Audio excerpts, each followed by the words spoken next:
नमस्कार दोस्तों, स्वागत है आप सभी का आपके अपने YouTube channel the final touch पे। उम्मीद करता हूँ कि आप सब काफ़ी अच्छे होंगे। चलिए स्टार्ट करते हैं। आज का हमारा ये DI का सेशन नंबर 3 है। इसके पहले मैंने DI के 2 वीडियो बनाए हुए हैं, ये हमारा तीसरा है। और इन वीडियोज़ को अगर आप देख लेते हैं अच्छे से और समझ लेते हैं तो NTPC, UP police, Bihar police और दिल्ली पुलिस के जो एग्ज़ाम्स होते हैं उसमें आपको DI के हिस्से में कोई भी दिक्कत नहीं आएगी। और ये हमारा पार्ट नंबर 28 है कुल मिला करके। तो इसके पहले मैंने इस सीरीज़ में कुल मिला करके 27 वीडियो बनाए हुए हैं। अगर आप इन सारे वीडियोज़ को देख लेंगे तो आपको किसी भी एग्ज़ाम में, जैसे NTPC, group D, MTS, CHSL या फिर दिल्ली पुलिस, यूपी पुलिस, किसी भी एग्ज़ाम में कोई दिक्कत नहीं आएगी। मैं ऐसा बोल रहा हूँ, ठीक है। आपको इस पे भरोसा नहीं करना है, आपको भरोसा करना है इन सारे वीडियोस को आप देखिए एक बार, ठीक है। आप पूरे सीरीज को यानी पार्ट नंबर 1 से 28 तक देख लीजिए और फिर आप NTPC के कोई भी मॉक को उठाइए, या तो प्रीवियस ईयर पेपर उठा लो या फिर NTPC का जो मॉक टेस्ट लगाते हो आप किसी भी कंपनी का, उसको उठा लो और फिर आप उसके क्वेश्चन को सॉल्व करके देखो।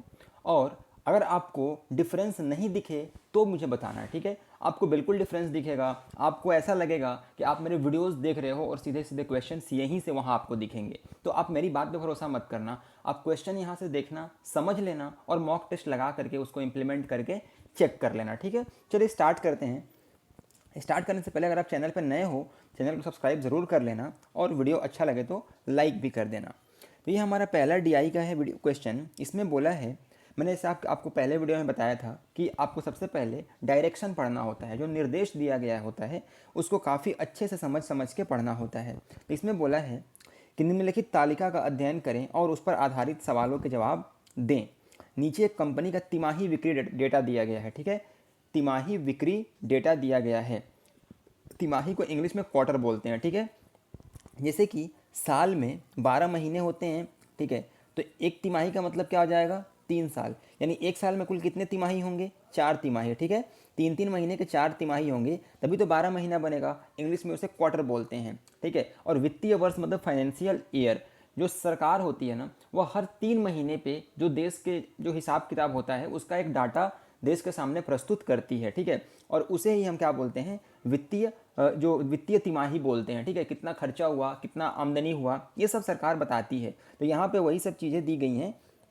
ये कंपनी की बात की गई है। एक कंपनी ने जो तिमाही डाटा है उसका मतलब साल दर साल उसका निम्नलिखित पूरा वर्णन दिया हुआ है और उस पर कुछ सवाल आपको दिया गया होगा, उसी का आपको आंसर करना है। तो ये क्वेश्चन मैंने आपको समझा दिया कि इसमें क्या है कि तिमाही में जो भी उसकी काम आमदनी हुई है, बिक्री हुई है, वो सब उसने बताया है। कि Q1 जो है, Q1 मतलब पहली तिमाही, Q2 मतलब दूसरी तिमाही, Q3 मतलब तीसरी तिमाही और Q4 मतलब चौथी तिमाही। यानी साल में ऐसे Q1, Q2, Q3, Q4 होंगे, ठीक है।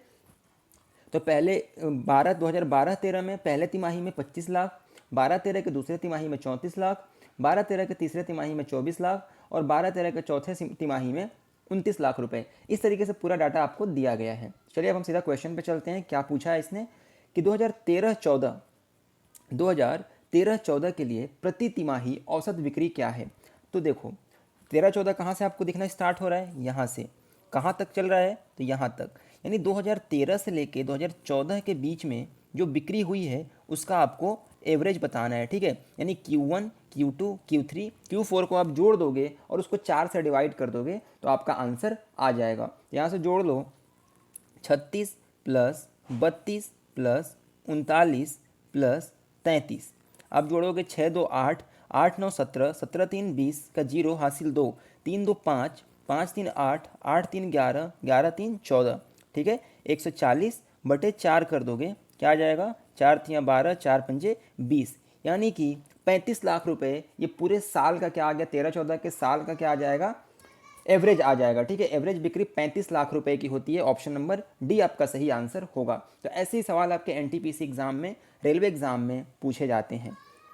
दूसरा सवाल देखते हैं कि वर्ष 2014-15 के लिए कुल बिक्री कितनी है। बस इसमें तो कुछ भी नहीं है, आपको 2014-15 यहाँ से दिख रहा है और यहाँ तक है, तो आपको यहाँ से पकड़ के और यहाँ तक जो भी है इसको जोड़ देना है। बस ऐसे ही सवाल आते हैं। तो आप जोड़ोगे अगर 45, 48, 44 और 41, 5 8 13, 13 और 4 17, 17 और 1 18 का 8 हासिल 1, 4 में 1 जुड़ेगा 5, 5 4 9, 9 4 13, 13 और 4 17। यानी कि 178 लाख रुपए का क्या हो जाएगा, कंपनी की कुल बिक्री हो जाती है। ऑप्शन नंबर बी आपका सही आंसर हो जाएगा। तो इस सवाल में उम्मीद करता हूँ कोई दिक्कत आपको नहीं आया होगा। बस पूछा है कि 14-15 के लिए, तो 14 यहाँ से स्टार्ट हो रहा है और यहाँ ख़त्म हो रहा है और 4 तिमाही होते हैं, तो चारों तिमाही को जोड़ देंगे तो पूरे साल की बिक्री आ जाएगी। और ये चारों तिमाही मिलकर के वित्तीय वर्ष बनाते हैं, तो वही वित्तीय वर्ष की हमें तिमाही पूरे साल की बिक्री निकालनी थी। हमने बता दिया 178 इसका आंसर होगा। उम्मीद करता हूँ कि सवाल भी आपको समझ में आ गया होगा। अगर कोई भी दिक्कत हो आप कमेंट सेक्शन में मुझसे पूछें, मैं आपको बताऊँगा, ठीक है, समझाऊँगा। यहाँ पे बोला है कि फाइनेंशियल ईयर 12-13 से फाइनेंशियल ईयर 13-14 में कंपनी की बिक्री का साल दर विकास प्रतिशत में कितना है, ठीक है। अच्छा, थोड़ा सा अच्छा क्वेश्चन है ये। बोला है कि 12 से 13 यानी 12-13 में और 13-14 में जो कंपनी की बिक्री है उसमें चेंज कितने का आया है, ठीक है। तो देखो यहाँ पे 12-13 यहाँ से यहाँ तक है आपका ये चार तिमाही, और फिर क्या बोला है 13 से 14, यानी यहाँ से लेकर के और ये 14 कहाँ तक होगा, यहाँ तक, ठीक है। ये वाली तिमाही इसको आप जोड़ लो पहले। तो 5 और 4 9, 4 13, 5 4 9 4 13 और 9 कितना हो जाएगा, 22 का 2 हासिल 2, ठीक है। 2 और 2 4, 4 3 7, 7 2 9 और 9 2 11, ये आ गया 111। और फिर इसको हमने कितना जोड़ा था, देखो 6 2 8, 8 9 17 3 20, इसको हमने जोड़ा था 140 आया था, ठीक है। तो ये हमने लिख लिया। इसको आप अगर कैंसिल करना चाहो तो यहाँ से एक बार कैंसिल कर दो 4 से, 4 दूनी 8 और 4 8 32, और ये हो जाएगा 4 3 12 और 4 पंचे 20, 7 से एक बार कटेगा और 7 चौका 28 और 7 पंचे 35, ठीक है। तो ये आपका 2012-13 का वित्तीय वर्ष का पूरा डाटा है और ये आपका 13-14 का डाटा है। ये बड़े से नंबर का ऑपरेशन करने के बजाय हमने इसको कटा करके छोटा कर दिया, तो 4 और 5 इसका रेशियो आ गया। देखिए रेशियो को बराबर रखते हुए हम जो एक्चुअल मान होते हैं ना, उसका वास्तविक मान होता है, उसको हम बदल सकते हैं, ठीक है। तो ये 4 यूनिट आ गया और ये 5 यूनिट आ गया। अब देखिए ये 4 है और 12-13 में ये 4 है और 13-14 में कितना हो जाता है, 5 हो जाता है। अंतर कितने का आया, 1 का आया। और किस पे पूछ रहा है, तो इसमें यानी 12-13 से 13-14 में जाने में कितना परिवर्तन हो रहा है। तो ये 4 पे हम इसका गिनती करेंगे कितना प्रतिशत। देखो एक जो है 4 का कितना प्रतिशत है, तो 1/4 गुणे 100 कर देंगे, तो कितना हो जाएगा, 4 25 में 100, यानी 25%।